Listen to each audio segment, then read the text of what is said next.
Off the record, the guy said, all these laws are there. We are supposed to supervise every 6 months. We actually do. But what are we supposed to do if we come and we are told, leave my investors alone? You have an issue of minimum wage. This has been an issue for such a long time. Or even rationalization of salaries, where you find engineers, people are all engineers, they all went to engineering school, but one who is in UNRA, before UNRA was closed off, would be earning 20 million. One who is at the district is earning 2 million. All these issues, you cannot really exhaust issues of workers in this country. Yeah. Lydia Wanyoto Mutende is in the studio. Most welcome to Gang. Honorable Lydia Wanyoto Mutende in a faded, nice-looking yellow gomesi. I'm in a yellow, beautiful gomez, cool color and grey, Not with faded. a grey. It's not faded. This is cool yellow. That's the right description. And good morning to you, Oscars, to my colleagues in the studio, the gang, and to our listeners. I bring you greetings from Mbale City and the NRM fraternity. On Tuesday 6th, we will all be in our villages to have village barazas and to make sure that our voters register is ready to elect our village structures. So Akalangwa Lupe, but this cannot go without saying. And as I greet report, the most contentious issues about the age of the youth. We use the Youth Act to tell our people that for the young people joining the NRM or participating in the NRM, the age is 18 to 30. Okay. So the senior young people should move to the next level. You are not 30, do not participate in the Youth League program. Thank you. Odrek Rwabwogo is also here. You're most welcome to Gang. Let me pass the microphone yes, to OR. You're welcome. Thank you. You know, Capital Gang starts on time, but you're here. So I apologize. My mornings are so heavy, and I underestimated the traffic. That's not an excuse, huh? Yeah. And I don't drive on the edges, so. I don't have the morning show had traffic, and they're saying his advanced team was here an hour before. Okay. Yeah. So for them, they kept time. Yes. Mr. Rugembe. Yes, sir. On Labor Day, do you know, you people that run businesses, especially trade, yes, you have a challenge on your hand, because when you step out, people are mobile shops. You know, they no rent, no tax, no NSSF, but you can see that they are hustling. Yeah, so the challenge with I was looking at the 2024 census, and I'm looking at this as the Bible. I don't believe some of these statistics, but I'll for now use it as the benchmark of, because we must have the 2024 statistics of the census. Yeah.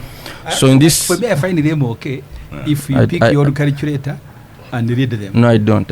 I'm sorry. And a serious statistician. Okay. So the issue is, according to this report, about 9.4 million Ugandans have work. And then we have 42.6% of young people aged between 15 and 24. They are not in employment. They are not in education. They are what they call NEET. They are not in training. And then we have 42.6. Assume that 50% of young people are not in training. They are not in employment. They are just there. They are some category called NEET. If you can move around and find them seated. They basically have no plot, as we say. So that is, for me, the biggest issue. And when I look at these people speaking on Labor Day, trade unions and so on, they are in the world of the past, because for them they are talking about poor working conditions. The critical thing here in this country is, first of all, how do you create jobs? The working conditions are secondary. In fact, in economies where they are too restrictive on working conditions, you find that their employment rate skyrockets. That's why you see that in the UK, for instance, they've tried to change that. They have what they call 0-hour contracts. So in the UK, an employer can get me, I work with him for today, and I'm not sure that I'll work for him too. But I've earned. I'm not saying this should be the ideal, But I'm saying that as a country, we need to focus on ensuring that we get our young people into work. And that's why I say, as a country, we need to also encourage entrepreneurship, because government cannot create enough jobs. Big factories cannot create enough jobs. We must support our young people, if they can, to create their own jobs. And we must create those conditions for those. Because our challenge is, if 2 out of every 3 business collapses in Uganda, and we are running after them for tax on day one, that's a challenge. So we need to look at entrepreneurship as a very viable route. And then we also have this issue, and I want to categorize it very fast. We have what we call the unemployed, uneducated. Then we have the unemployed, uneducated, unskilled. Then we have the unemployed, they are educated but they are unskilled.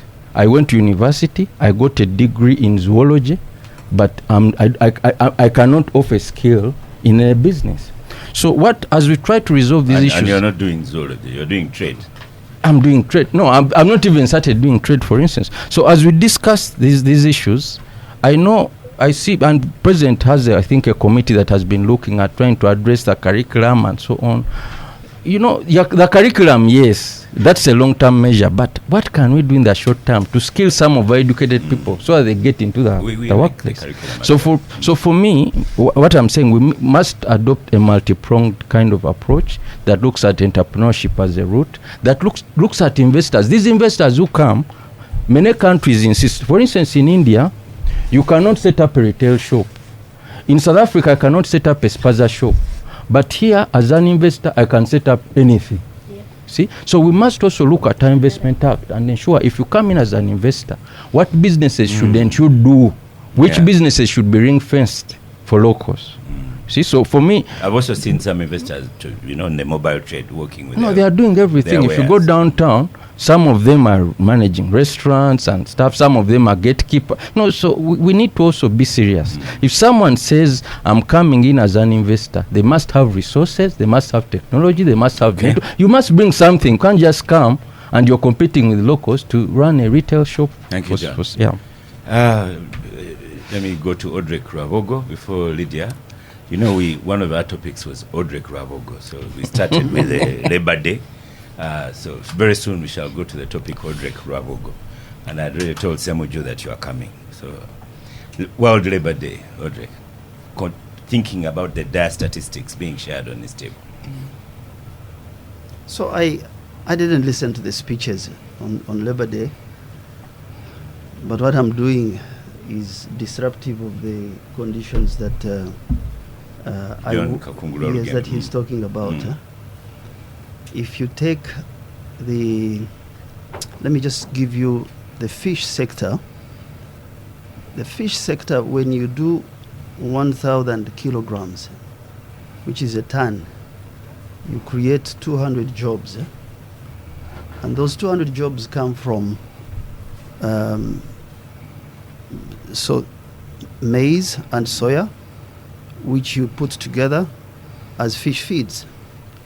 And so Uganda is aiming at 1 million tons. My producer here is telling me, raise your voice a little. Like shout? Not shout, raise the voice for the recording. Okay. How is it now? Better. So I was just giving an example of fish. And that's one sector. By the way, I should have said Star Cafe. I hope you didn't come with your chapati in the pocket. Everything is safe here, so you good. Yeah. So you use Star Cafe. Yeah. Oh, good. So 200 jobs come from 1 ton. For you to make a ton, you need fish seed and fish feed. And I don't know if you know about this. We have 2 fish feed plants in Uganda now with a capacity of 100,000 metric tons. For you to produce a kilo of fish, so I hope that people don't get disturbed by numbers. No. Okay, so for you to produce 1 kilogram of fish, you need 1.5 kilograms of fish feed. Now, what we are lacking now is the fish seed. The discussion is around how do you deal with tilapia and Nile perch and catfish and make sure that you gain much more kilograms faster, from 0 to 300 grams quicker than how we've been doing this. If you take that sector and multiply it to 1 million tons that government is looking at, you will consume 800,000 metric tons of maize. And we're taking all our maize to Kenya, no harm intended. Kenya is our trading partner, but we could make fish feeds out of that. You need 600,000 metric tons of soya in order for you to, so those two figures, 800,000 metric tons of maize, 600,000 tons of soya, give you 1 million tons. You can't do that unless you have entrepreneurs in the value chain who are transporting the fish, who are doing the fish seed, who are doing the fish feed. And therefore, for 1 million tons, you create 200,000 jobs.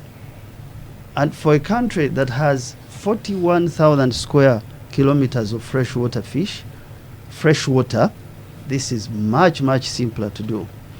So it's a little bit of intelligence, and it's a little bit of honest politics.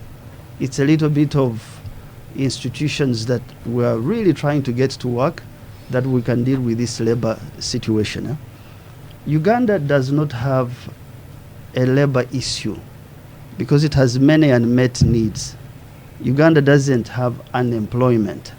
It simply has lack of good thinking on how to get each sector do what it's supposed to do on time. Does that help you, Oscar? I didn't know I was going to speak about labor, but that's part of what I do in exports, because every ton you sell outside, you attract patents, you attract skill sets, you attract education, you leave that sector different than the way you found it. That's why I have targets on markets, targets in revenue, targets per sector. Interesting. I just thought, last week, Fonopondo laughed at me because I buy fish and I keep it in the freezer, and he said, you're a very strange man because he buys from the lake and he eats. But anyway, Lydia, World Labor Day. You listen to the speeches. Lydia was there.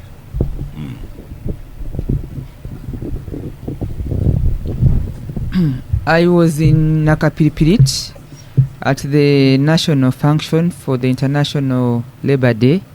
So I did not only listen to the speech, I witnessed the National Day, but I've also been interested in the programs that are working towards bringing women to workplaces and trying to see how they can improve and support the household income campaign. So it's about work and it's about income. Majority of Uganda's women are largely and historically been in the informal sector. So we are tracking statistics, and if you may, we began with the market.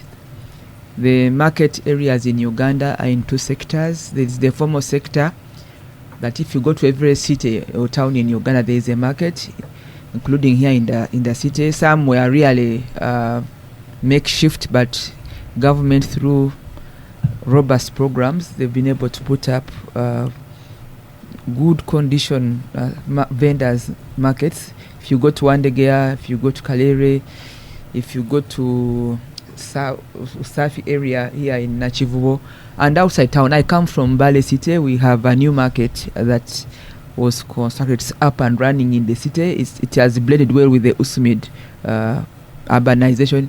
Go to Arua, Lira, Mbarara, Soroti. So my focus is on the women in the workplace, and in terms of numbers, in terms of their income, in terms of getting to the formal sector away from the informal sector. We also have the informal markets. You have the Baganda quite or these periodic markets. At every Tuesday there's a marketplace here.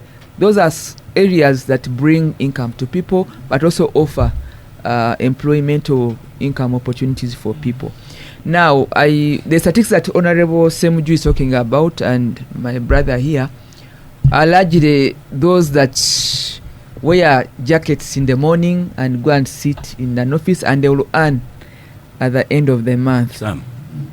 But there are those that go out to work, and at the end of the day, they will balance some book and see whether they have made a profit or not, and that's the for the day or for the month. Or we also have this whole sector that is in circles.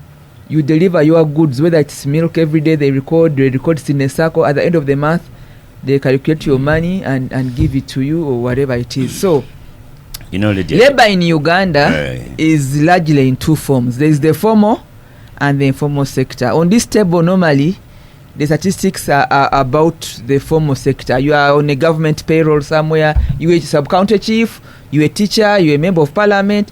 Teacher is also liberalized, actually. There's the informal and then the formal. But at the end of the day, really, where I sit, our campaign is so much in the informal, and I zero on trying to see that I work with those that are helping women to get to have an income that will therefore give them. So just before you leave microphone, when you start your campaigns, are you ready for the poverty you shall see for all those people like Walugembe was describing?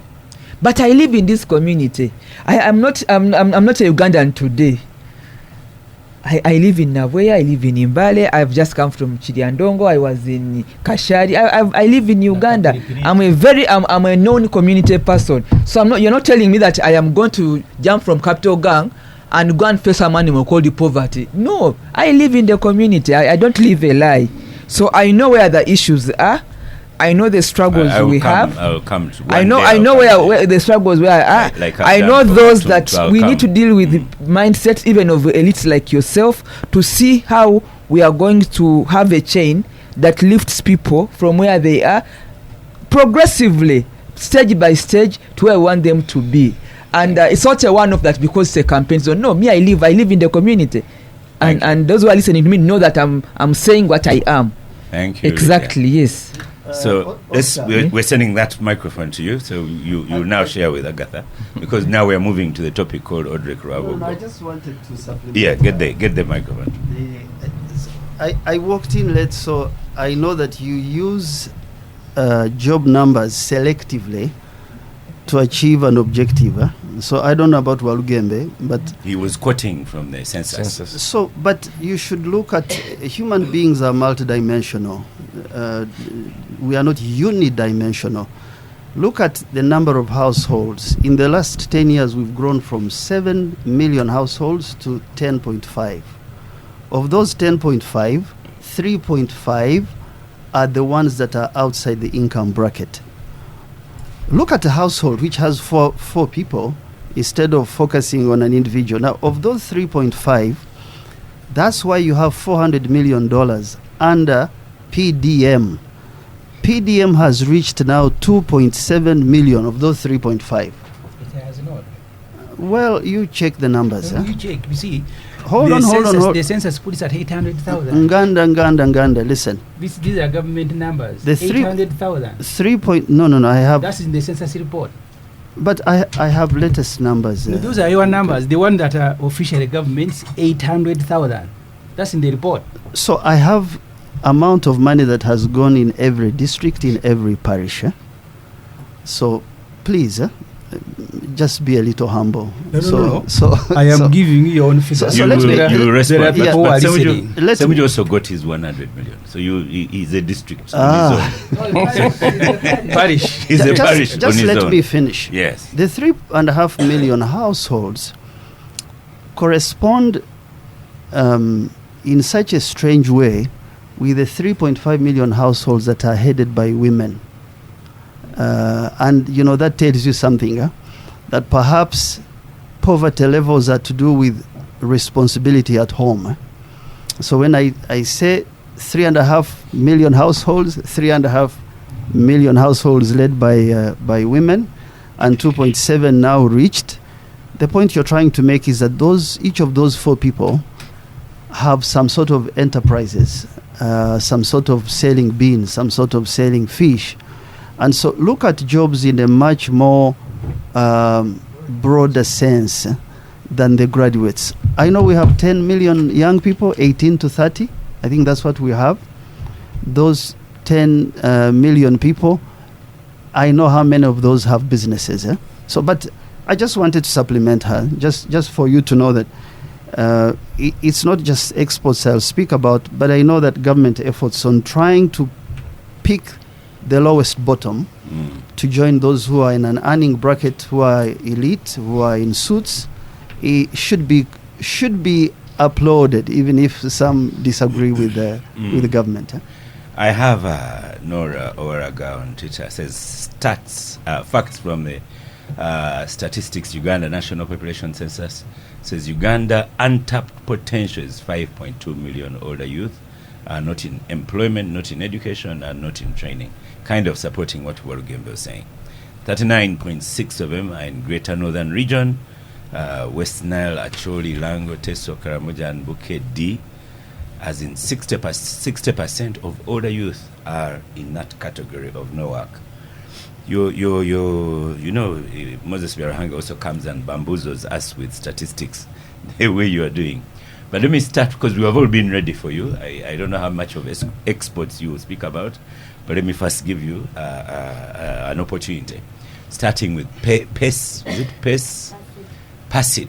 PES EID. Good. What is it and what does it do? So listen, Oscar, you come to places because you have a sense of respect, and you also feel that your voice is being diluted, and people are telling lies, and they don't know about you.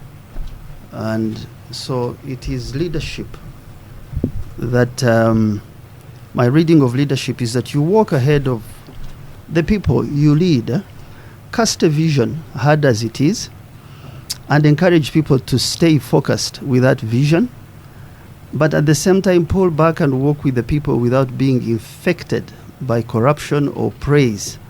But you stand behind them to see who falls and who stands. That's what I do, and that's what really brought me here, so that I could explain some things, because I'm tired of listening to Nganda and his other groups. You have no option. I am elected to speak every day. So you'll have to listen to me until I am voted out. But you shouldn't tell lies. Don't tell lies. They have asked you to speak about your export. You are speaking about Uganda. Are you exporting me? He is allowed to speak about Uganda. But first let him get speak into about it, and then you respond. You call him to speak about export. He starts with Uganda. So do you export me? But Semuju had already told you that I had a lunch with Odrek because of Semuju. And every time you were increasing, I said, now you have made the lunch longer. He says he wants to but utilize let the him platform. first present. So let him speak about his export. Yeah. If he wants me to engage in a debate about us, we can have it maybe at the conclusion of the show. Okay. So, Nganda, you're a very interesting person. So, I thank God. So if you take a look at all the countries all the countries that export 50% of their GDP, they have recognized about three things.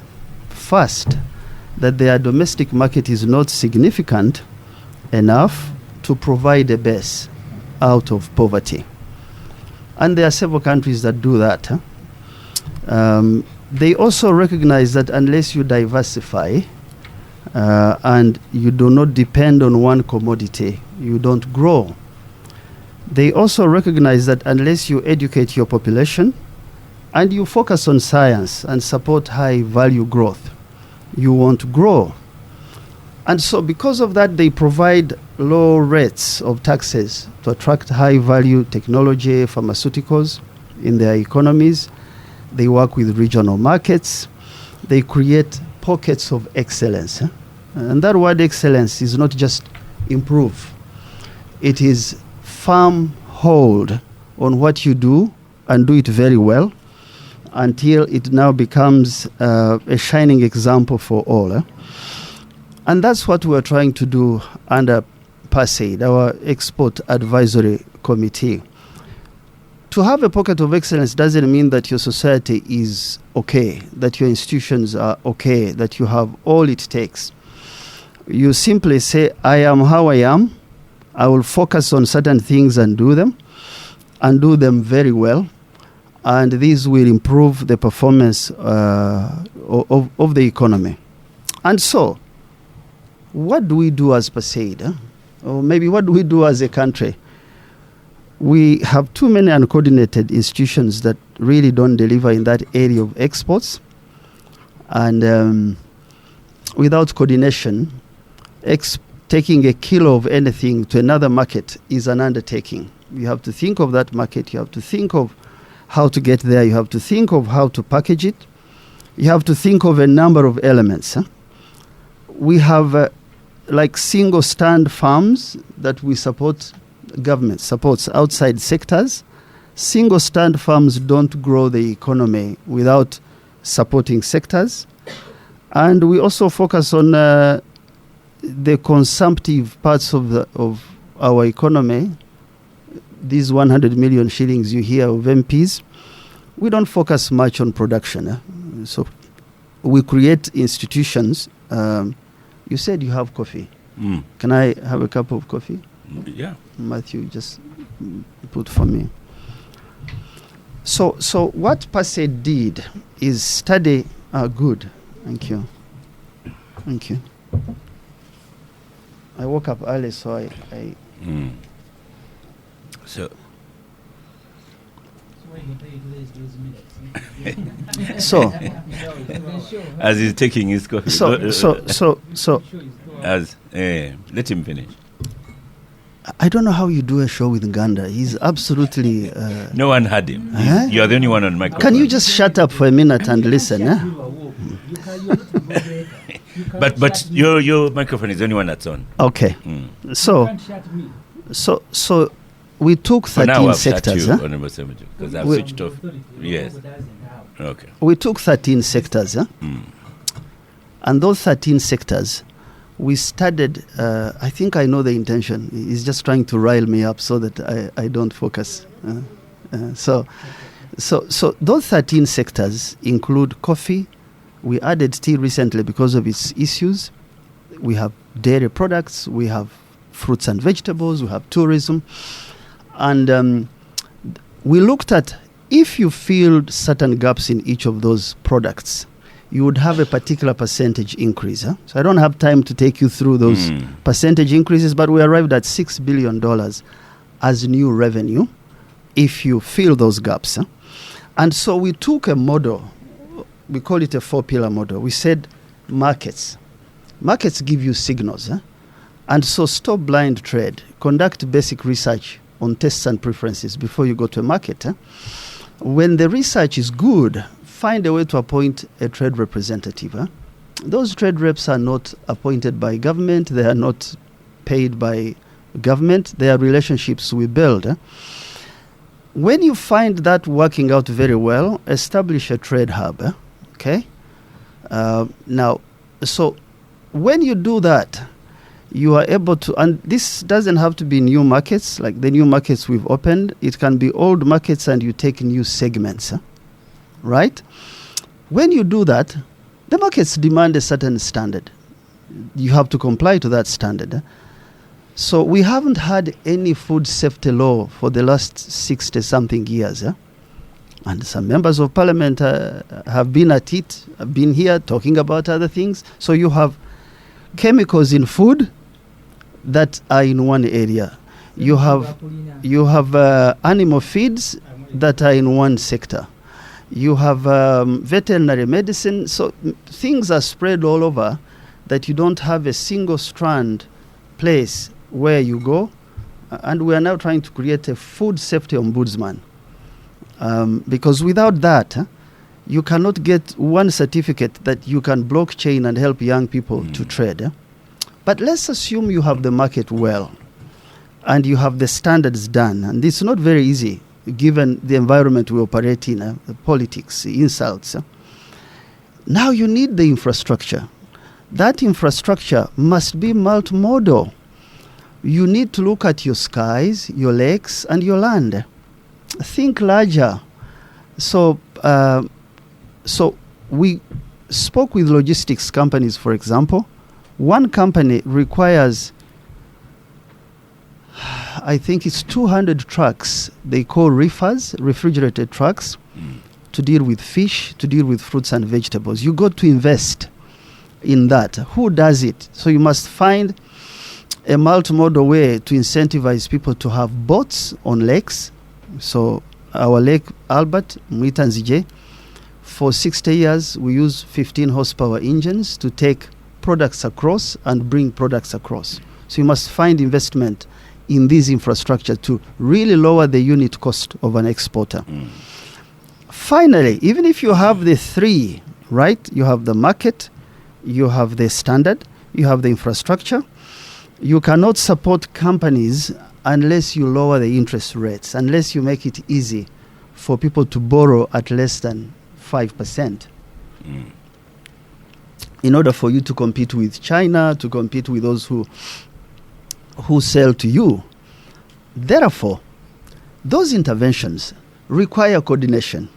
So a product is produced, there is a farmer, there is Minister of Agriculture, there is Minister of Trade with these institutions, there is Minister of Finance, there is Minister of Foreign Affairs. Who coordinates those to ensure that, just like a bean seed, you the can Prime put... Minister. No. You can have... So when you plant a seed, Oscar, you need to manure it. You need to put it under, let's say, you give it fertilizers, you give it water. But the main elements are not those fertilizers and water. It's how much that seed produces a bean that you sell. The ultimate objective of these reforms is that you help farms, FIRMS, because countries don't compete as states. They compete as companies in those states. And therefore, you must work very hard to ensure that your SMEs really... sorry, I keep coming back to... I know. It's okay. I think I just got upset. Yeah. I got upset with... So... Don't get upset too easily. We do not... No. I gave him time. I invited him. Let him go. This is not a workshop. Go on, Odrek. So, Oscar, some people protect their jobs.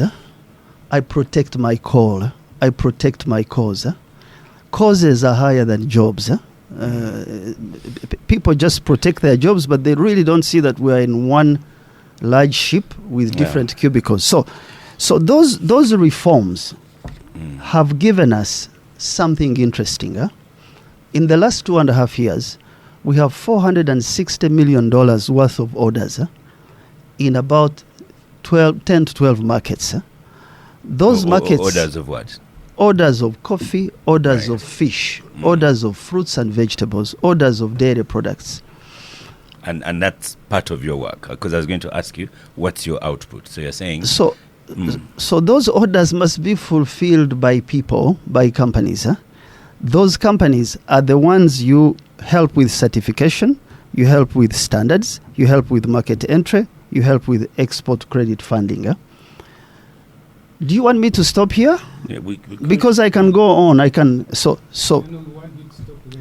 that we have some responses. Let me start with Agatha, who is calmer than Semuju. I think you're Go to the microphone. Even Semuju has been calm. Listening and taking notes. Listening and taking notes. Yes. I think Mr.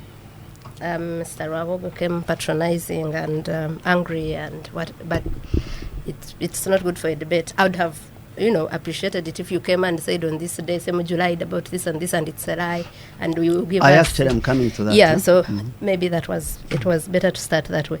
So as taking notes about things you were saying, and for me, my first question, Oscar, is to Mr. Rwabwogo is, what's the legal basis of PASID, and what is its budget line? Ask many questions. Okay. So that's one. So the other, he's talking about creating pockets of excellency. And I would like to, in specific terms, for him to enlighten us about what has been done. He said, because of the reforms they've made, but I didn't hear them. You only mentioned things that need to be reformed in terms of markets, in terms of standard, in terms of infrastructure, access to finance. what has your committee done in the last 2-3 years of its existence in terms of improving this? The third, maybe and last question for me is that there are institutions, like he mentioned, that were put in place legally under many laws to do this work. Uganda Investment Authority, Export Promotion Board, Ministry of Trade, and Mr. Rwabwogo kept saying they are not coordinated.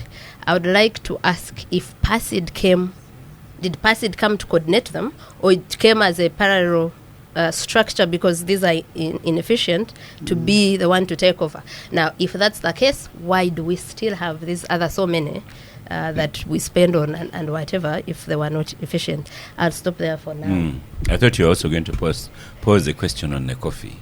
And he has not yet talked about coffee. I will answer, Oscar. Okay, I answer just I just left out a portion on coffee and lies, which I want to come to later. Don't answer just yet. Semuju, Yes. you're on microphone. You see, the starting point is that this country is now effectively under family rule. Effectively. Wealth creation, Salim Saleh is in charge. And you see people trekking to the north. Export Rwabwogo. And I am happy he's back here because he's angry for no reason. I told him here the last time he appeared that he needed to be cleared by the family to contest for NRM vice chairman. He said no. Was he not ordered to get out? So you that patronizing attitude of thinking you are above everybody, so people are there on your mercy.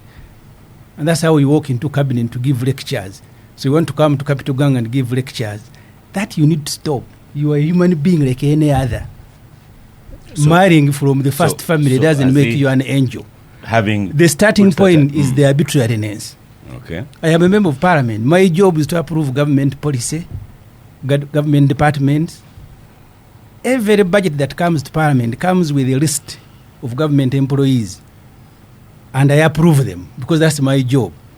Rwabwogo is one of them because I see him on the payroll as the presidential advisor. So the point, Oscar, is that you have a government that they have themselves made ineffective. After making it ineffective, they sit somewhere, they begin criticizing their own government. This country is interesting. You are part of government, you are saying it is uncoordinated, it is ineffective. For you, who are you? Why don't you become the Minister for Trade, a formal institution, and do these things in a formal structure? But you create your own kiosk somewhere because of your relationship with the president. And then you begin looking over everybody. You are the one in charge of export. Coffee, the first time Rwabwogo appeared before the committee on the budget, we were in Munyonyo. That time he was vending coffee, this man of Ntungamo. Yes, and he said they needed $100 million. We want Parliament that the moment you begin approving this money, you will not come to an end. The first amount of money they took was $35 million. 35 billion. They came back. I think now as I speak to you, they are at about 120. They are coming for more in the budget that we are processing. You make yourself look like angels. Just, Oscar, I don't have to be any expert. Give me the amount of money they are taking, giving it to Ntungamo, and I will do better than Ntungamo. So the point is that export promotion, you have, as Agatha said, you have the Export Promotions Board. If it lacks the human resource, why don't you employ it there? Why must it go to the first family? For me, that's the problem. And that's what Rwabwogo must be answering. What specific qualification does he have to be the one in charge of export that the people in Export Promotions Board don't have? But two, they have been part of this government for as long as they have been there. The government, they are now criticizing as being ineffective. Do we make the discovery at 40 years that now we have to start afresh with Rwabwogo and Mohozi, who is kidnapping Edemutwe and celebrating on Twitter, and that's what you're offering to the country? Oscar, these statistics I have given you here are not my own statistics. This country, 46% of the population of Uganda, 60% of the population is in agriculture. 46% of the population are food insecure, either severely or moderately. Is that the work of Semuju Nganda? So if I say it here, just quoting your own official government book, so I become a liar. because the statistics was here, they told you 46% of the population is either moderately or severely food insecure. I told Parliament, and I'll be making a response, this PDM, if you read the report of the census, only we have so far now released 3 trillion shilling. Only 800,000 people have benefited because they are picking one person for 1 million shilling per a household. The analysis I'm doing on budget, Oscar, and when I am done, you will allow me to become to sit where Rwabwogo is sitting now as a shadow minister and give you the figures. Okay. I want you to stop because we're going to stop for a break. I will because you've given Rwabwogo about 40 minutes. He's turned this into a workshop. The guest. So when we come back from break, I'll allow you another 2 minutes. Then John, then Lydia, and then we go back to Odrek. Let's stop for a quick break. We'll come back from the break. Your 2 minutes. Were you reading from your notes, Honorable Samujo? No, I was taking notes when Rwabwogo was speaking, thinking that there will be something to respond to, which I didn't find.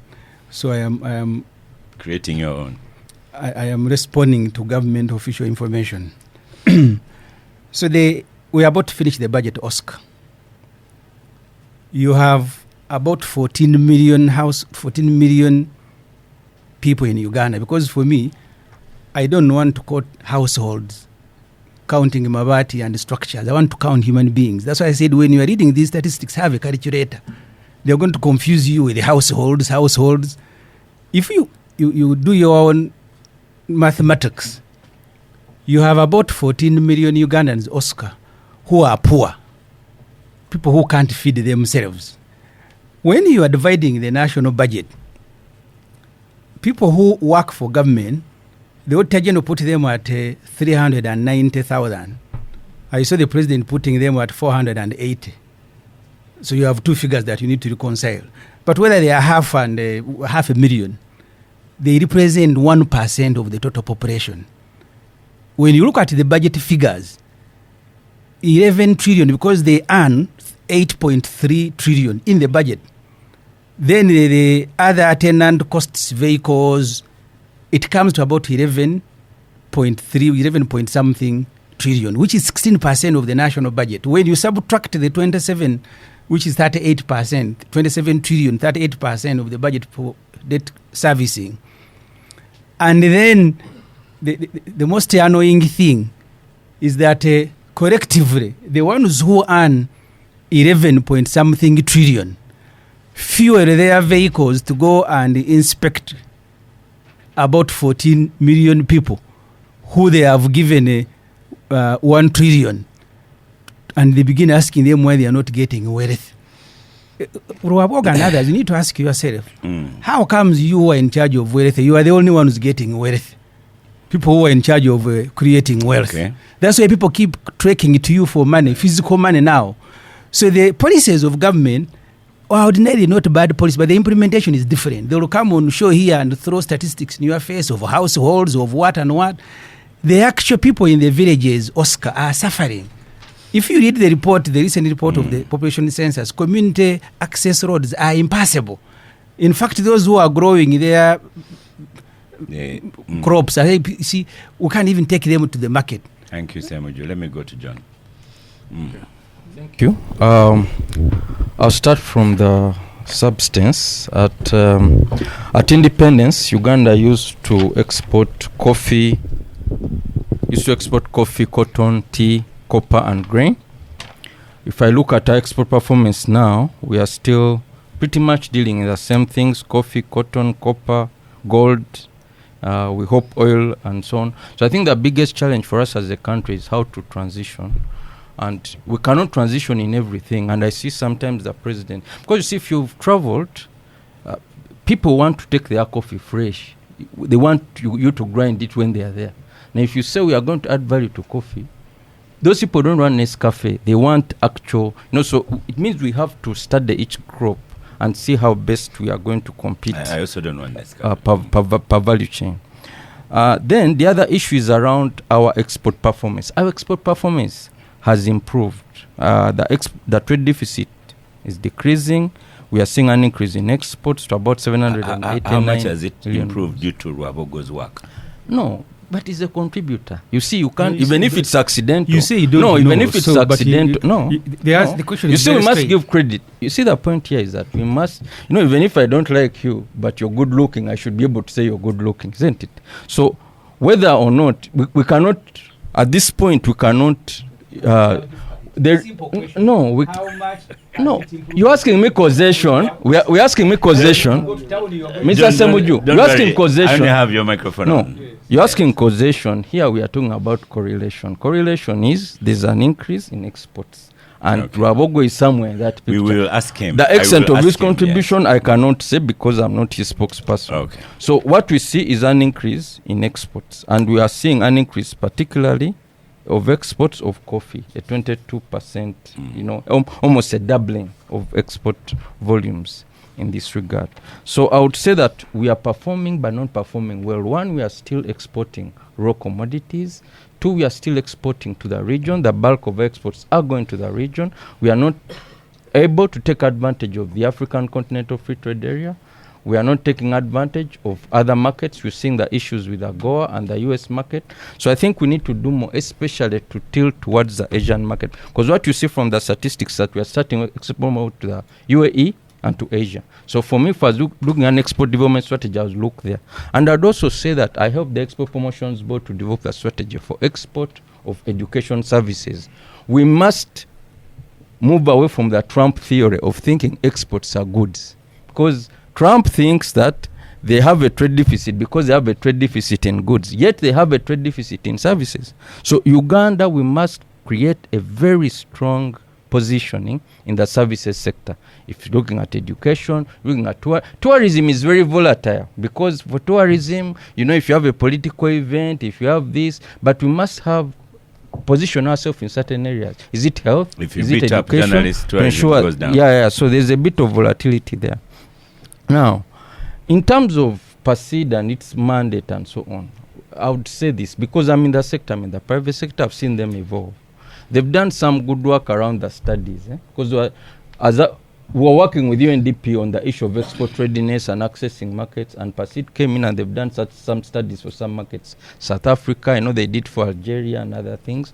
They've also done some trade missions. But what I think PASID needs to do better is to coordinate more with sector actors. Don't operate in isolation. Because you see the issue is if you operate in isolation, you don't institutionalize. You don't support the institutions to perform better long term. You can be the star, but at the end of the day, you're not you see in Manchester United, Ferguson had to let Beckham go because he felt Beckham was doing very well at some point.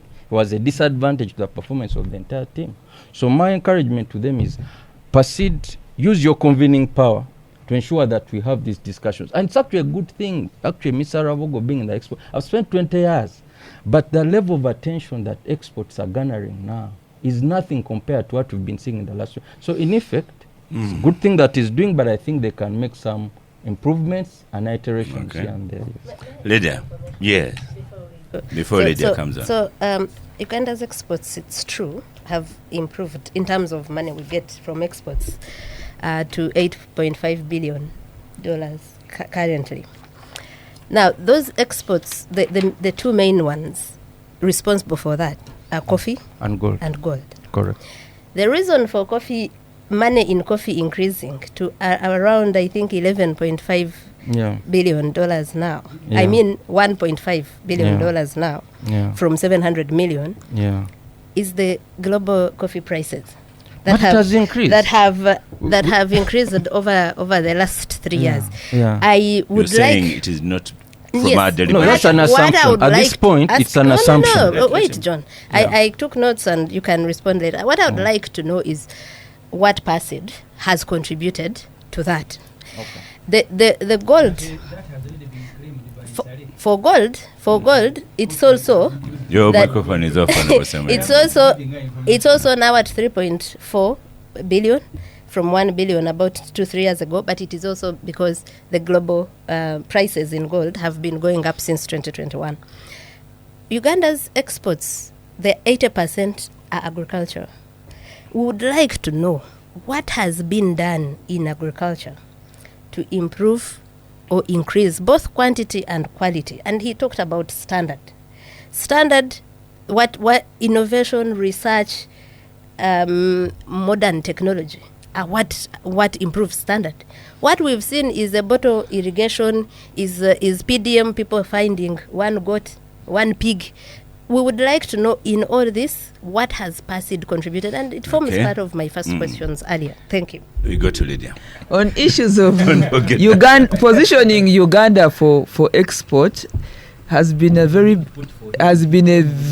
big challenge, because every time we make one step, standards come and they take us 2-3 steps, even within the region. If you look at how we are going, I'm sure you are aware, you've been around when you had, we cannot export our eggs or chicken to Kenya, but then we and sugar, and yet we import one day chicks from Kenya. Ken chick is the biggest product in Uganda, but when they bring the chicks from Kenya to Uganda, and we grow them and start producing eggs, when you begin to produce, there's a battle. Then there are bilaterals. So anybody entering into the sector to help Ugandans meet just standards is very important. And we look forward to those entry points, at least for the women in business. I want to really applaud the Private Sector Foundation, where there is the Women Entrepreneurs Association and other groups trying to build the capacity, training, but also helping women to put the products that can be exported. That's one. The second one is I want to hear about the Uganda's priorities. We cannot be in every enterprise. What is it that we can brand, grow, and run away with? I want to give an example, Oscar, that Ethiopia has worked on as an African country, and it lingers in our head. When you are landing at the airport in Addis Ababa, you do not smell chocolate. You do not see a lot of chocolates on the shelves. You will see coffee. They will make it a point to tell you that you have entered the land of Ethiopia, and that Ethiopia is known for coffee. And they've even made their culture, everything about them is about coffee. So what is it that we can do for Uganda? We cannot be everywhere. So can we pick 1 or 2 products and we really make it, focus it, do research, brand, export, both quality and the quantity. If they say bring so many tons in a season, we are able to deliver. And what does that speak to? It means that we must have a very robust chain. And if you have circles or outgrowers, they deliver on time, they deliver quality, they deliver sizes, including from the garden. Traceability. When the EU passed a law recently about coffee, we were laughing. People are running away saying, how can I register my 10 trees of coffee? But traceability is now a big issue. Where has this product, or where is the garden? Who are the farmers? What fertilizers are they using? What seed are they using? What is the nature of the soil? These are things that are now on the table of markets, to the supermarket, on any shelf, that we have not been brought to appreciate. Okay. Once it's out there, I'll be the first one to bring my women to train and be able to deliver. So we want to hear about the chains, the quality, the standards, but also to ensure that the quantities are met. If you click for us a market, we should be able to meet the quantities on time, because you don't want a shaken breaking contracts or a shaken commitment. Thank you. The market is very sensitive, but we have no choice but to meet the competition. And finally, Oscar, there is the issue of the revolution, the IT revolution. Everything has gone IT, and how much of our country has evolved into IT, to the last person on the garden. Because when talk about Uganda and exports, what comes to my mind, not so much the services. For us, really, we have to harness what we have. We have good weather, we have good soil. What can we get from the gardens? Organic soils to export, even our water. We have Thank fresh you. water that can produce the blue economy. What is it that we can do from the blue economy? 1 or 2 issues, run away with it and change the story for Uganda. Thank you. Moses Byaruhanga, OSM, the Kira municipality MP, is saying that the report states that 25 million people are in the category of working age.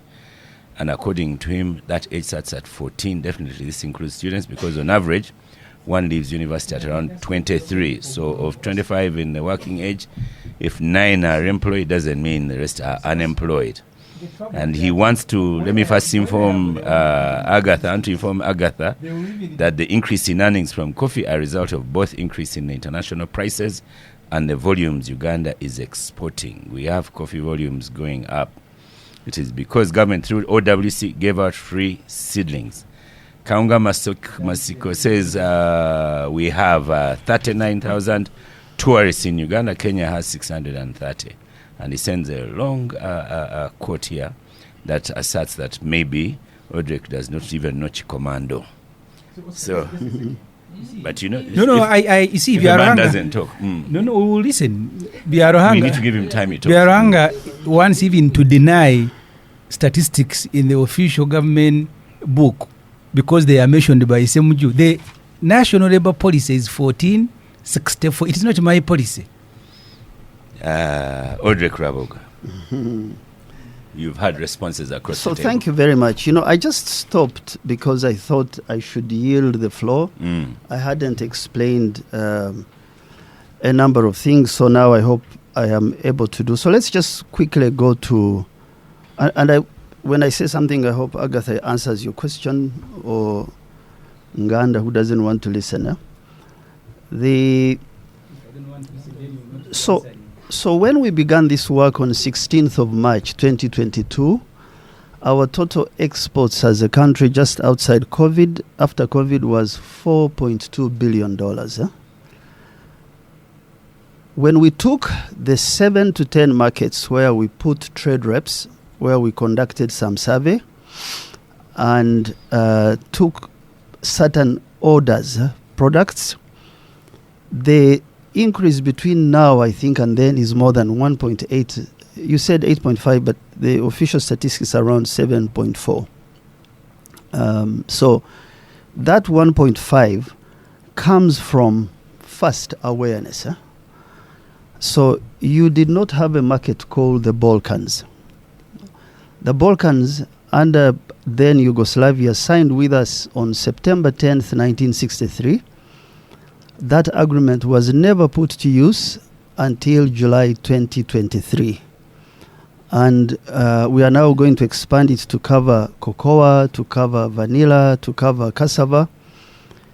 And next week, we have the first shipment of a 20-foot container ready to drink, shelf roasted coffee from Uganda on that market.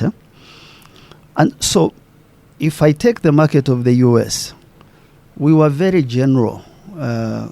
So we know we take casein, we take cocoa. So we focused on cities like Detroit. Detroit has ordered, when I say Detroit, it's a city, but we have off-takers there. The first roasted coffee, espresso, ready to drink, 230,000 sachets of that coffee. Detroit was not your market for roasted coffee. We did not have cities like Chicago. Chicago, we have a trade representative, and we know north of Chicago, in a place called Aurora, there is a Ugandan farm, Ugandan US farm with roasted coffee we're supporting. I don't want to take a lot of time per market, but I could go to UK, where you had absolutely zero presence in terms of awareness. See, when I say awareness, when you have a trade rep, they work with local supermarkets. They work with local media. The issue has been that we are not able to get these supplies on time in the right quantities, but I told you what else we're doing to fix that. We didn't have significant presence in Kinshasa. We were in Eastern Congo just before the war broke out. We were 50% done on setting up a trade hub in Kinshasa and hope we can pull it off even with the issues there are. So in each of these markets, Oscar, we have presence, we have teams, we have orders, and we have companies that supply those orders. We think, and we are not working in a market that has data, easy to collect data, but I can tell you when we conduct survey in Lamon, in Omoro, in Lira, on Simsim, and we take an order of 100,000 metric tons, I don't want to mention names of people, we know how much that will go to China and how much that contributes to our net income that wasn't there. So, significant focus on exports, on really bringing some sort of compelling thinking and doing an ecosystem. Because you really, when you hear people speak, it's as if this one has all the knowledge to do this. This one, no. Ecosystem thinking means that he who grows something, he who transports it, he who certifies it, he who represents you as an ambassador, he who communicates on social media, they are united around your product and your brand as a country. And we try and work that out. I can mention more trade locations, but we don't have time. So I just need to go to, in our culture, there are certain codes and social norms. When a man who is supposedly a leader lies, let me just start with simple things. Rwabwogo walked to Chankwanzi. He was not tested. And he just speaks to cabinet. So let me tell you how we ended up in Chankwanzi, and then I'll come back to. Yeah. So what? Let him respond. What? Of course, I have the certificates. I don't know really. I have all the. Yes, because you said he has decided to produce. No. Well, this certificate was on 9th of July. Our meeting was on 11th. And I have a list of the people I went with. They are all government officials. You have the media center. I can read them for you. It is not necessary. Okay. Please continue. Why were we there? So if you take a look at the reporting of Uganda food products on the global market, it's amazing that we still get sales on the market. So you have suspected penis found in restaurant food. So you are in China, you are talking about meat, because we had a 20,000 metric ton order of meat, and this is reported in your newspaper called Monitor. You have another one in New Vision that says almost similar things. NDA looked away as AIDS drug was fed to animals. These things, I meet them in boardrooms. The only way to deal with them is to say, Ministry of Health, before you issue a warning on Ebola, contact tourism people so that their orders are not cancelled. Ministry of Agriculture, before a story like this comes to and stories will always come out, before it does happen, please be careful that your scientists have certified what you say. Because of that, we needed to have what you call one whole government type of communication. So we had people from ICT, we had people from agriculture, and we were asking about a way you speak about the country, not its individuals. We will be commissioning this committee very soon. We are not stopping, so that we have a centralized way to communicate. So that's as basic as it is. Lie. Now, you came to Mnyonyo carrying people and you asked for money. Nganda. Very, very, very interesting person. So we were 6 different sectors. We had coffee, we had tourism, we had dairy, we had beef, we had fruits and vegetables. Total, we were 12. Why did we come? Because we had spent time with UNDP trying to raise an export credit funding that would be private sector driven. We had on 19th of April 2023 brought UNDP, PSFU, private equity funds in front of the president, and we say, if we raise $5 million, can you match it, sir? This is how $10 million happened. Why were we together? We were looking to set up a fund that supports everyone, not coffee alone. That fund did not come to us, the idea we had did not mature. So this money was given to STI, Ministry of Science and Technology, and it went to one entity. Should I stop helping other sectors just because one sector has taken the funds? What was the spirit of us coming there? To ask you as responsible members of parliament to think about when you wake up, how many farms, FI, RMS, are you saving?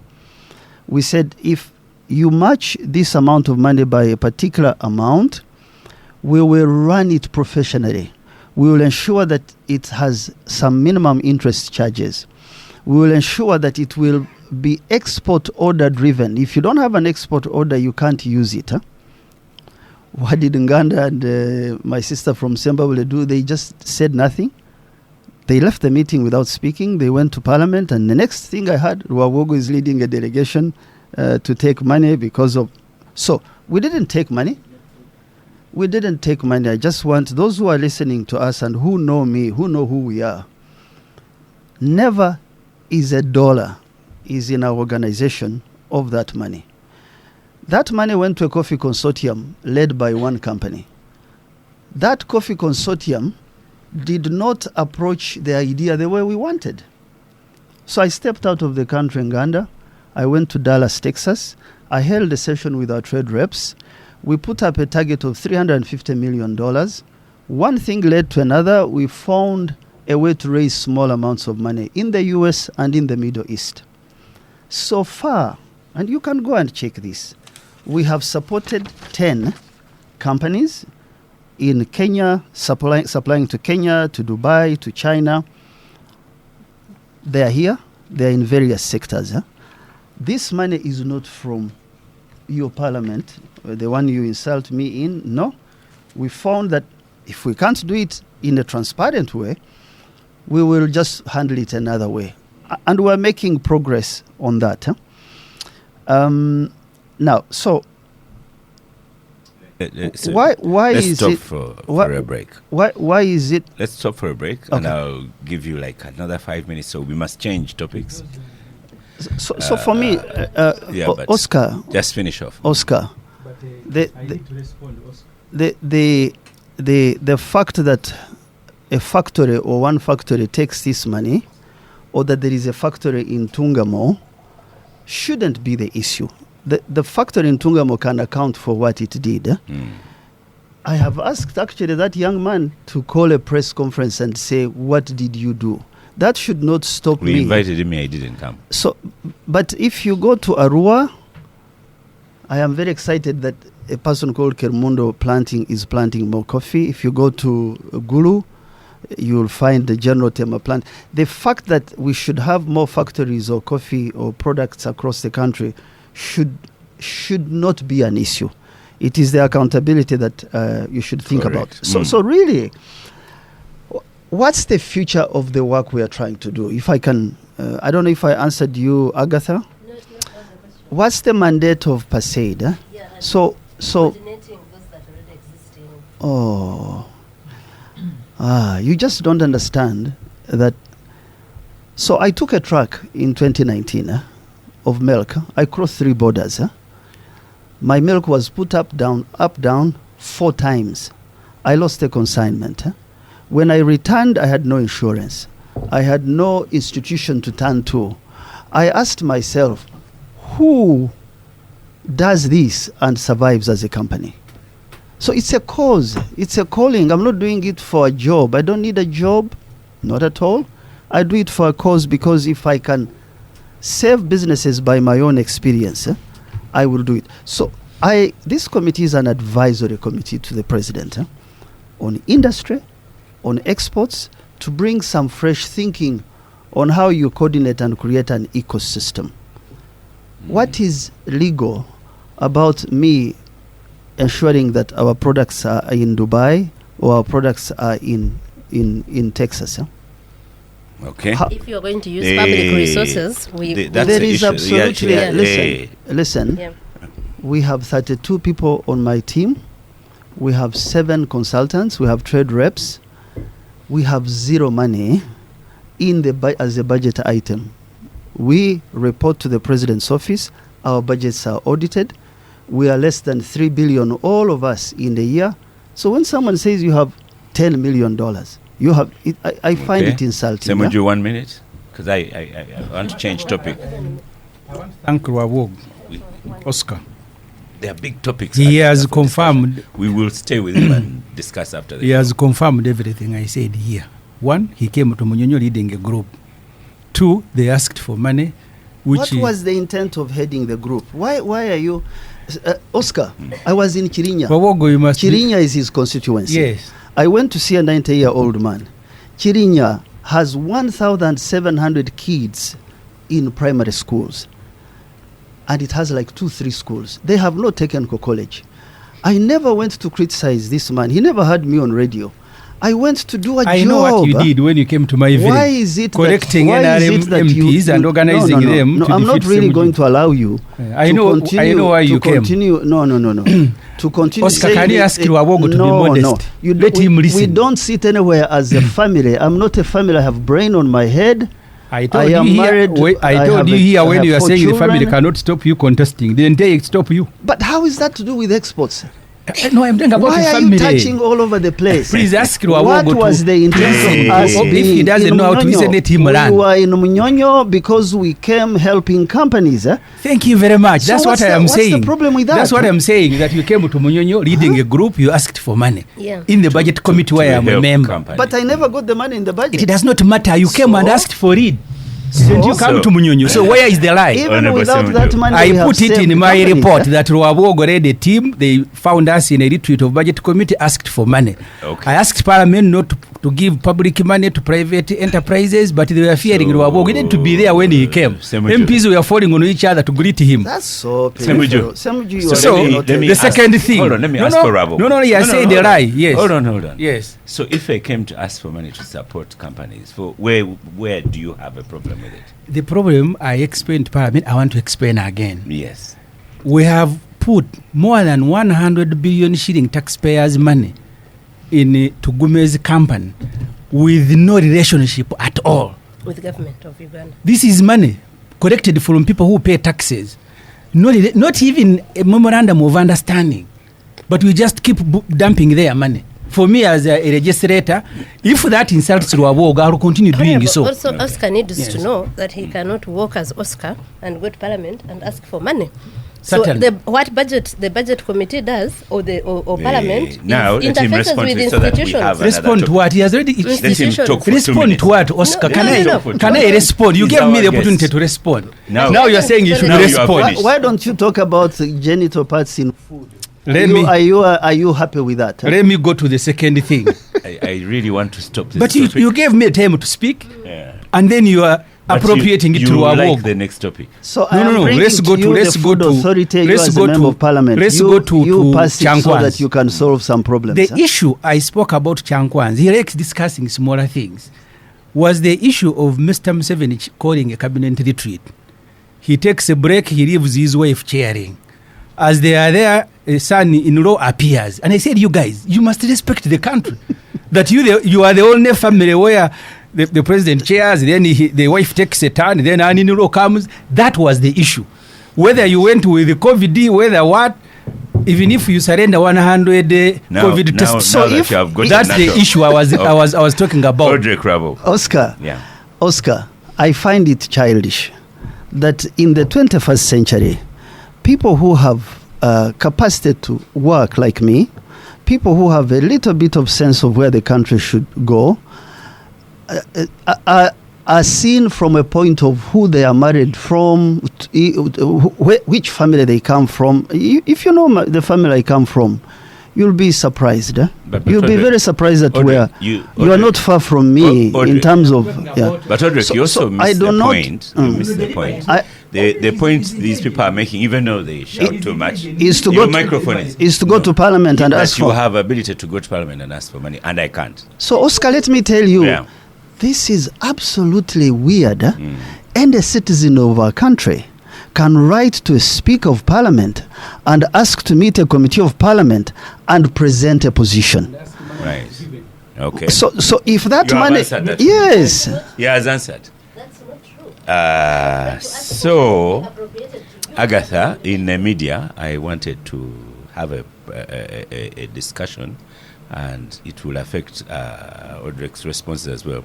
The Kenyan, BBC Kenya, named 3 officers that shot people.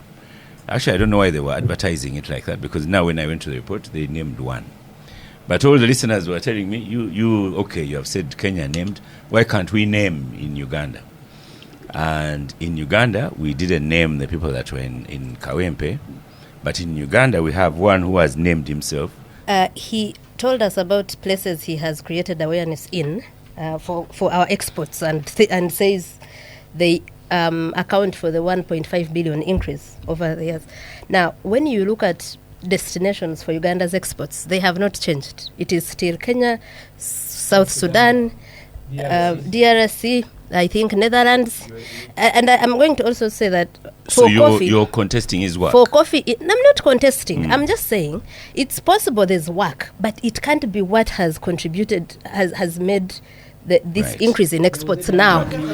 Now go. No, yeah. So you're done with that. So I'll share Now with all go. of you Yes. the shall share with the Odrek April as well. 2025 coffee export destinations, where in Serbia, the Balkans, where they put a hub, what Okay, they they call said a you trade will hub. share.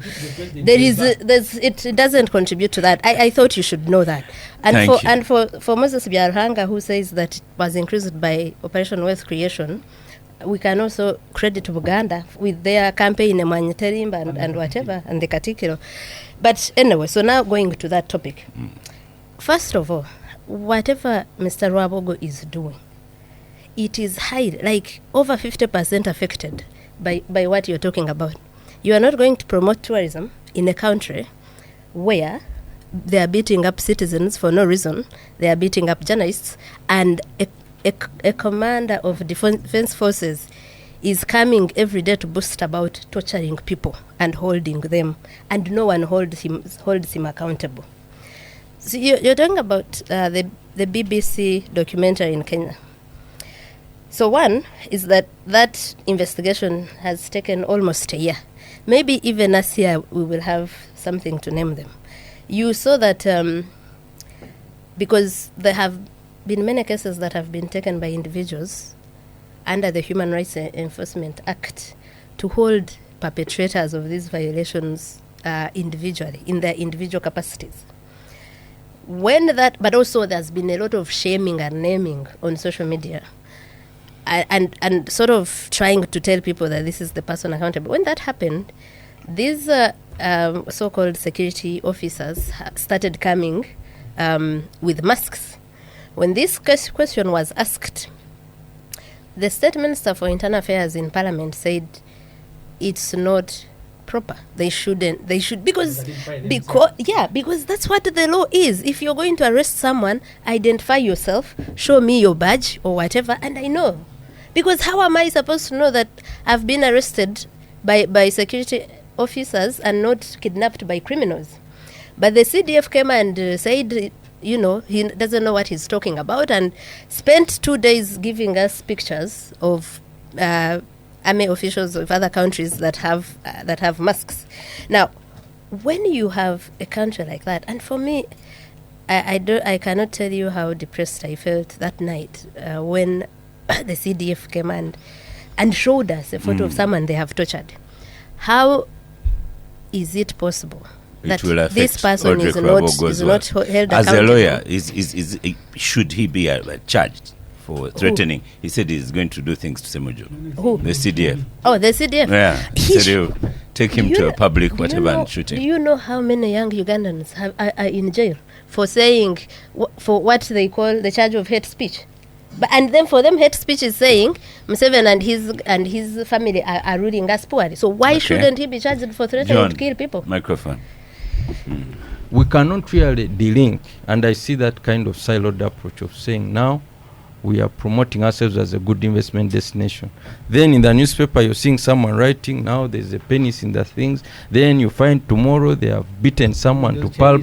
So all these things, a police station has been attacked. I think all these things are linked, and as we are talking about and presenting our country, there are things we need to think twice about. Okay. Before I beat X, before I beat Semuju because he's annoying me, and it appears it's flashed all over the world, I need to think about the economic implications that will have on our country. So for me, that's the point. And Odrek, as you were talking about working with government officials to improve coordination, communication, we should also look at issues around social media, the use of social media. Lydia. More so by public also 2 minutes officials on a topic. So it's part of the whole... Odrek not yet. But Lydia, the message, for me, the message of it. Lydia, go to microphone. Maybe you invite the spokesperson of the UPDF, because some you think it's a family matter, but it's also an official matter. No, the reason I say so, Lydia. So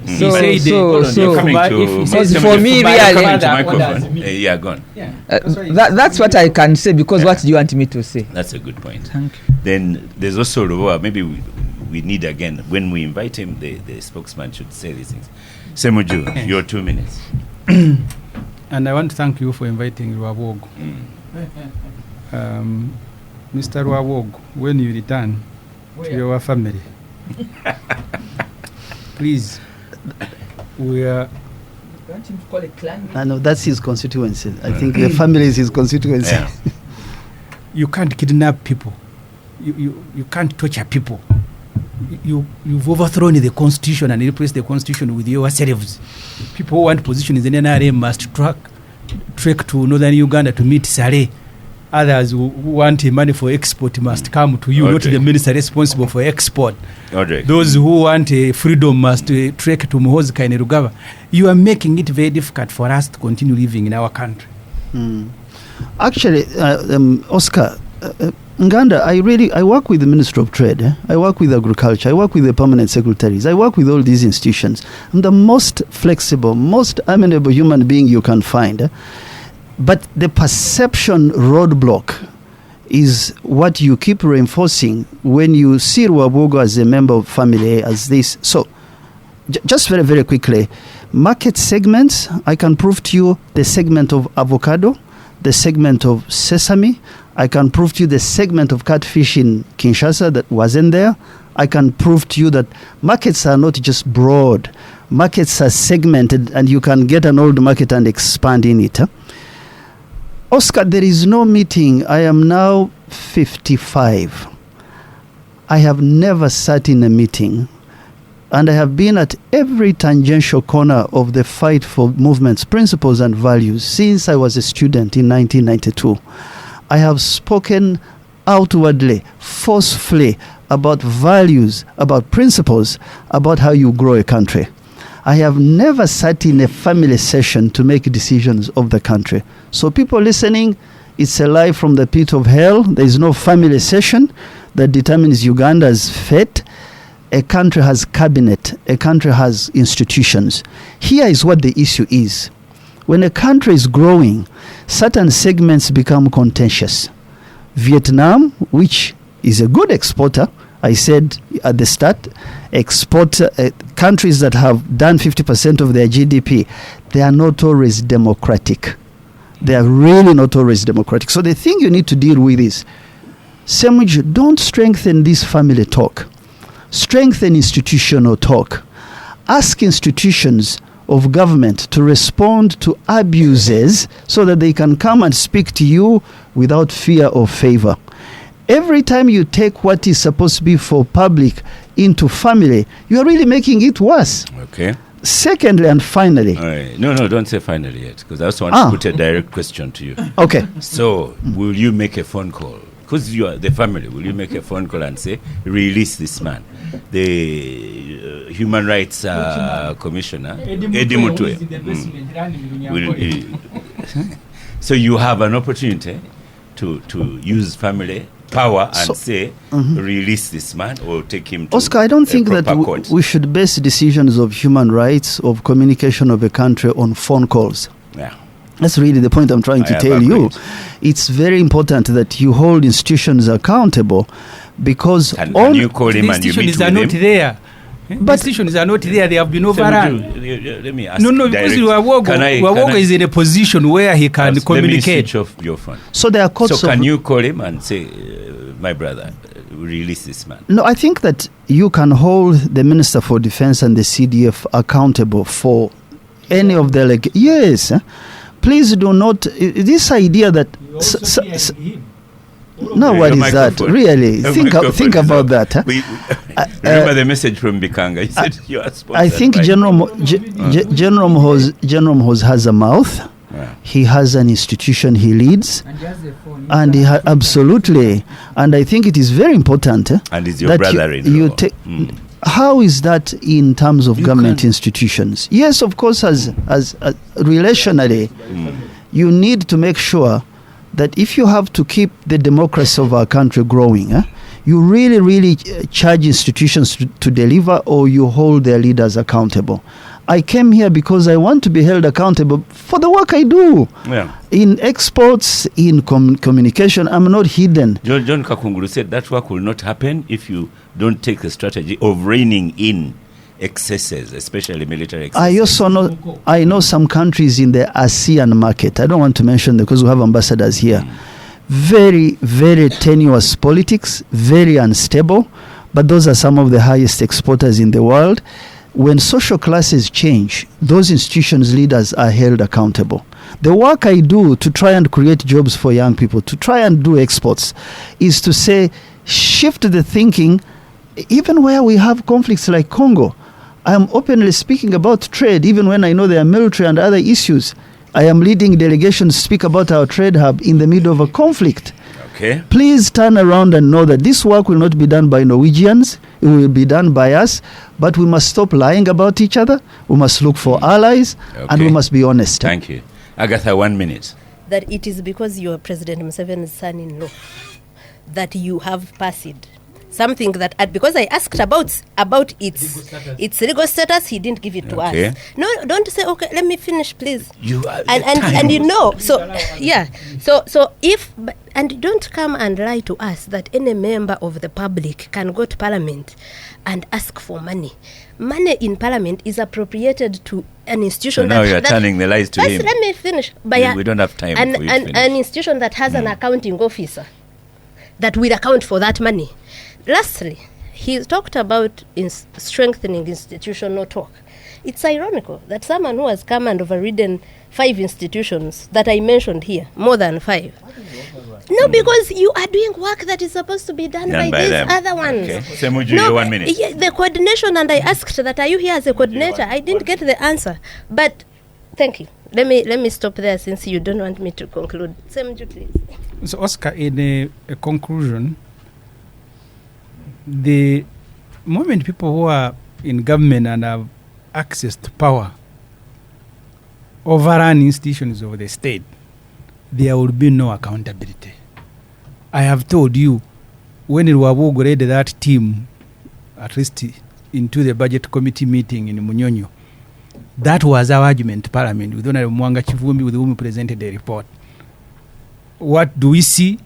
In every subsequent budget, now even in the supplementary budgets, there is money going to Gume of a factory, who we don't even have a 1-paragraph commitment. And I don't want to mention the others. I want to limit myself to this one because it was trafficked to Parliament by Rwabwogo. So when you are there, even if you are doing good things, do them under the framework that you yourself you set up. Don't do them outside the framework and then you want us to roll red carpets and clap for you. don't use positions that you have acquired. Because Rwabwogo, I remember when you were in TAP, you were the one promoting Uganda in America. So for you, how do you get this opportunity? And you want to distance yourself from the family that is making decisions. But in order to grow those exports, we must build capacity. We must ensure that local businesses are thriving, and we must bet on the right entrepreneurs. Because I see that we are trying to mix what South Korea did of betting on winners. But sometimes I think we bet on ideas, which is not a bad thing, but bet on someone who is already in motion.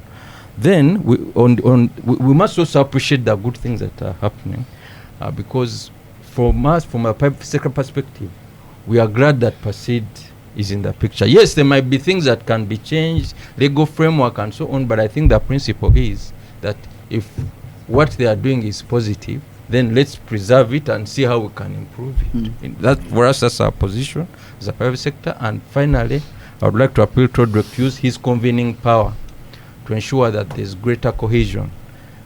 Export Promotions Board, UNBS, this new food authority, the private sector actors. You know, let's not compete with them. Let's encourage them to work together to achieve the greater good. Everybody have their mandate. I am not responsible for most of these things, but I can support if there is a cause. So all of us are the same page. If calls I make calls about NRM women and NRM work. Let those people who are supposed to do their work. And Oscar, you know very well that if there are issues of the sectors, you call. When you wanted to do things of PACID, you called Rwabwogo. Why didn't you call me? You want things of security, call either the CDF himself is a very good communicator on Twitter. Can he translate the tweet to Capital Gang? But I just wanted to say that we have one country which is like a body. And if the ear is not well, the whole body will not function. If the toe is not well, so let's see how our country can be a whole environment that works for us. Because you will not do a lot of work, including this NRM primaries we are working on. If the whole country is not at part to participate, then we'll be wasting time. So it's very, very important to make this call. Even the exports. If we are not organized to make sure that we are all one body and we somehow we agree on what is right and what is wrong, and then we move in the same direction. It's very important for the country. What I see is that we have extremists and we need to struggle very hard to find a middle ground. Export Muhoz to Somalia. We have a lot of extremism growing, and we should be mindful of extremists and see that we all make a contribution to our country. Now, Ronald says, thank you for annoying Odrek, but he said in Luganda, Mumunyizizza nnyo, but he is very good. So he gives you commendations. He has also given us commendations for kunyiza. Responding. And I've been using Odrek Rwabwogo's microphone given to him by Oscar. Odrek, go back on.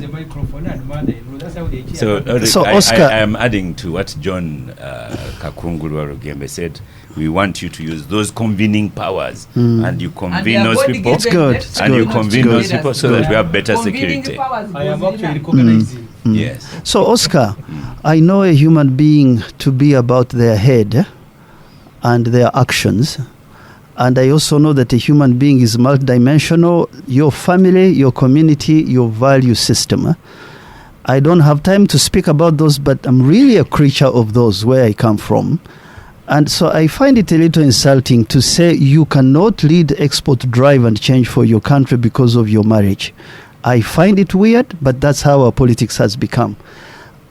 Senior Presidential Advisory on Exports, there are 100 presidential advisors. Why is the attention on exports? Because we don't waste time. So Agatha, I want you to know, Agatha, that I could have been, born Chinese or Norwegian, and that doesn't change who Rwabwogo is. I've been like this for all my life. And therefore, please take heart.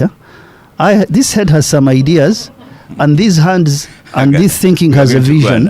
Agatha, this head has a vision for the country, and give it time. Just listen to it. I am sorry I got upset because of... But that's just... You got upset because of... His microphone is not on. So, secondly, I want us to call people who have taken funds to account. It's not nice for me to come here and speak for so. I've told you, I never took this money. I went out of the country. I've added onto the basket. I'm not a consumer. I am an additive, if I can use that. In the break, I told you what I cannot say on air. Yeah, so really, you call Tugume, you call whoever took the funds to account publicly. Please, don't stop me from helping other farms that are struggling. Thirdly, on May 7th, which is next week, you know, we put out reports every year of per-aid work. Our third year report will come out when we are commissioning the truck to Serbia. You can read our work and our expenditure. You will be happy. Convening power. Oh, I wish you knew. I wish you knew. That one. That's why I've gone grey. The melanin in my hair changed in the last 2 years because the cells are not being created anymore because of thinking past midnight. How do I get people who dislike me? How do I get people who hate me simply because of my nose and my face? Who hate me because of my... about convening power. Yes. When I think about that, I restrain myself. I reach out to those who disagree with me because that's leadership. We can't lead alone. I have told you I was in Chirinya in his constituency. He didn't know. Not at all. His microphone is off. Yeah, so I just want you to know the institutions of agriculture, the institutions in certification, the institutions in trade. That's why we've brought together 5 ministries to create the food and agriculture law so that we can now clean our food and we have a good reputation. Okay. Finally, we are raising money outside to do aggregation centers, 4 across the country, so that you have Arua specific for minerals, you have Mubende specific for a particular product. To do that, we will need data and analytics with young people. That will really take away the fact that I have an order of 100,000 metric tons of sesame and I only get 10,000. We are next week. We are starting work on all the 45 trade agreements that we've done. We don't seem to have time for response. Oscar, we've done 45 trade agreements since 1962. We are the ones looking out for what did Serbia do, looking out for what did Korea do, so that we are able to bring marshal resources and support to change our country. Thank you, Odrek Rwabwogo, for coming to Gang and facing off with Semuju. We shall continue a little bit of it after the show.